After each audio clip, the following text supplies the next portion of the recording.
Entrusting the crime scene to Mortensen, Wisting stepped into the open space in front of the cottage. It was raining again, and water was dripping from the brim of the uniform cap worn by the officer in charge. "Which other cottages have been burgled?" he asked.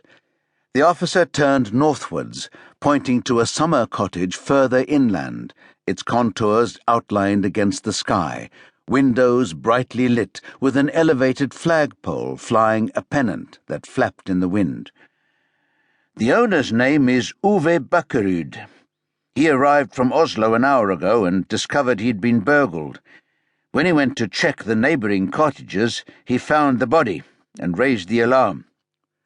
Wisting rubbed his hand across his rain-soaked face. "What others?"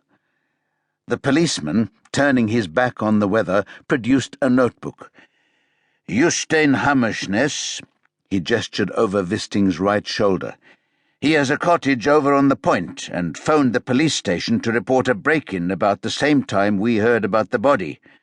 There may be more, but those are the two we know about. We're doing a door-to-door search now."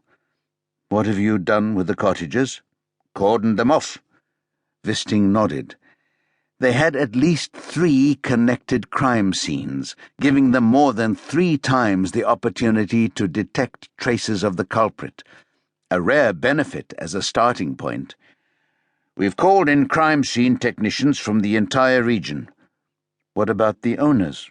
"We're in the process of installing them at a hotel in Stavern. You can question them there tomorrow morning." "Did any of them see anything?" The officer shook his head, on the verge of saying something when they were interrupted by dogs barking and simultaneous crackling from his earplugs. He nudged them further in to improve sound reception. "The dog patrol has found an exit on the eastern side. They've discovered a mobile phone on the track," he relayed, "and are wondering what they should do with it." "Mark the spot and bring the phone here," Wisting ordered. The officer in charge passed on the message, and shortly afterwards a young policeman arrived at top speed, carrying the phone in a sealed, transparent plastic evidence bag. "There isn't much battery power left," he explained, handing it to Wisting. "You should read it before it goes dead. We might need the PIN code to turn it on again." Wisting accepted the bag and, through the plastic, located the button to illuminate the display. Familiar with the menu options on the Sony Ericsson, he rapidly reached the call list. It was empty.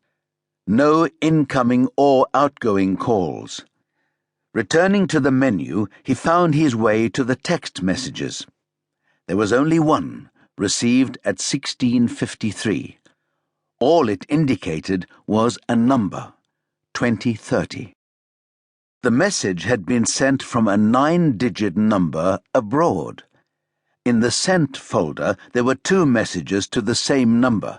The first transmitted at 16:54, OK, and the next message dispatched at 20:43, I am here. Wisting searched through other folders, but the 3 text messages were the only information stored.